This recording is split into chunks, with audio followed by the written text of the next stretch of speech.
Hey, good morning and welcome back to my channel, guys. I'm still working in the garage, this time with my UMAREX Gauntlet.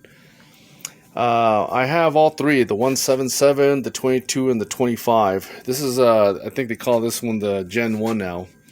I haven't purchased Gen 2, not yet, maybe down the line, maybe. I really favor this one more than anything else, but anyhow.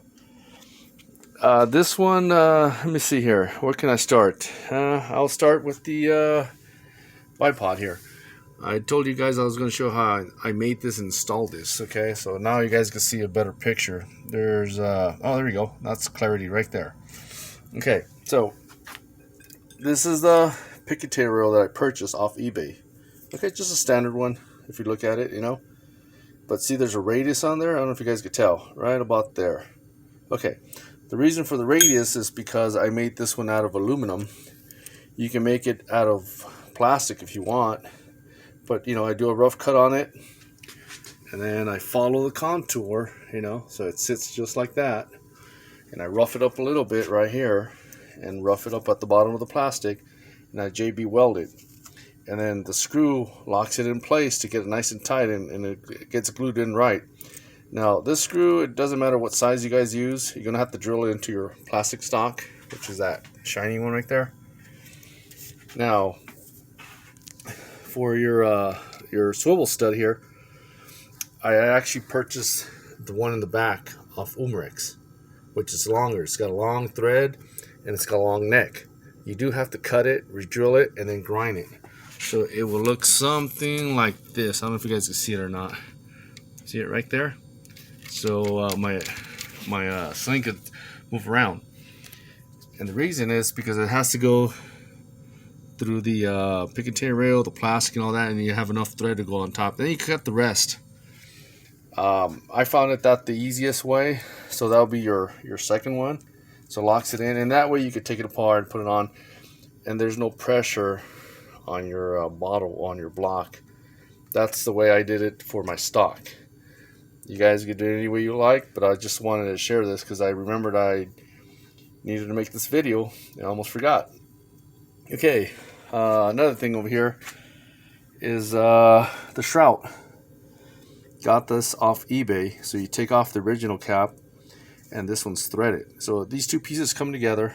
I picked it off Donnie FL so I could put a moderator or suppressor on there. And then I also purchased these off eBay, these baffles. It helps it quiet it down a little bit more. And I did drill the hole back here. Actually I drilled 3 holes, but I noticed I was losing a little bit of pressure, so I ended up taping it. Put some tape and I just barely cut the tape, let it breathe a little bit.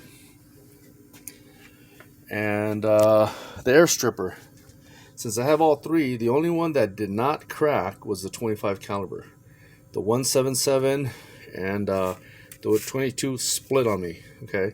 And some of you guys know what I'm talking about. So I purchased this air stripper off eBay, okay? And you take off the plastic one, you put the new one. But since I've been upgrading my air rifles all the time, and I push more air out of them and stuff like that, took that one off, and I bought this other one, K5, okay? It helps with the noise even better. It slips right on there, and it's got some grooves on the side, so it lets it breathe a little bit better. Got that also off eBay. And what else? Showed you the bipod. Oh yeah, the power adjuster. So like I was saying on my other video for the QB78, these two are basically almost the same platform when it comes down to the mechanism in here. So by you popping the screw out and sliding the back cap, it comes with this original one, see? These two come in here, you pop them out, and then you put the new power adjuster in here. You just slide it in there. Okay, slide it in there, and it goes the same way. So I can get out again. Oops, it's gonna be stuck in there now. I'm trying to do it with one hand.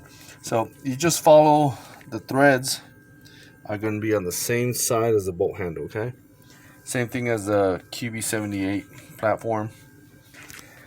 I notice sometimes these come in aluminum, and sometimes they come in a and steel. It just, I guess, depends when they manufacture them or whatever. But of course, you know, if you screw it in, turn the screw in, you're going to get more feet per second.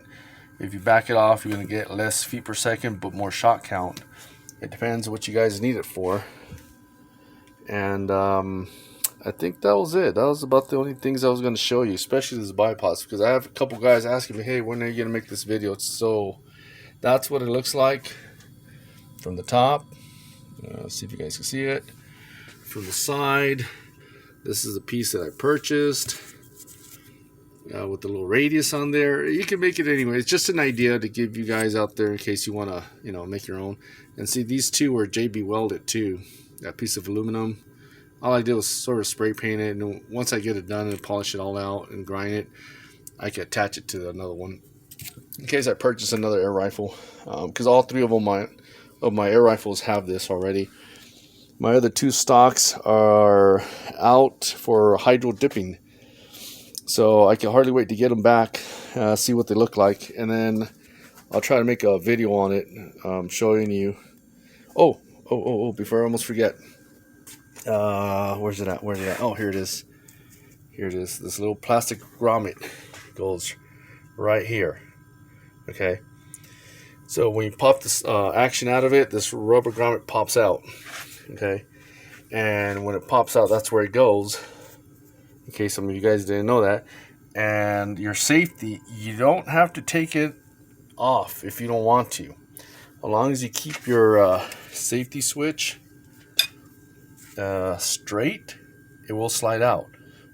But if you want to pop it out, the same thing as the QB78 models. You can push it out from the back side, pop it out with the pin and the rubber mallet. Oh, and then when you, see, I'm almost forgetting all this stuff. When you install your power adjuster, you need to take off the screw completely off. And you will need to drill out. Let's see if I can focus in there. Let's see. You will need to drill out your stock. Let's see if I can point it out right here. Hold on. Right here. Okay. So it's halfway on the seam, and there's a seam that goes run center. So you do a 1/4 inch over and halfway on the seam.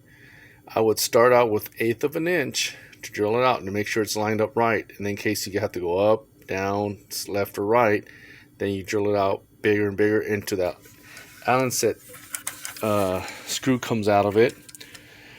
And then that way, once you install everything, then you install your Allen screw in to the stock.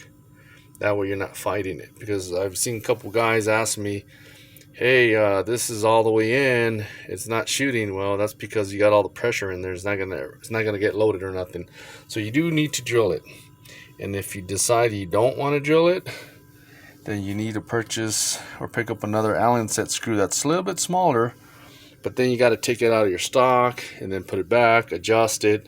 So it kind of defeats the purpose. So you're always better off to drilling it. And once it's drilled, all you do is just turn it backward and forward. You will need a corner graph to know your velocities. So what I do, I make my notes. Back it off to original factory setting, okay, and then I take a couple shots, and then I start turning it in. Then I count the turns. So when I'm on the field, I know how many turns it's going to give me per feet per second, depending on the pellet. So you have to take notes. You got to have a corner graph. You have to do a lot of testing with different pellets. Some guys will tell you use this pellet. Some guys will tell you use a different pellet. It depends on you. It depends on your air rifle, what it likes. The conditions of the weather, slugs, pellets, whatever you guys might use. My suggestion would be just go out there and plink away and practice and see what works for you, you know.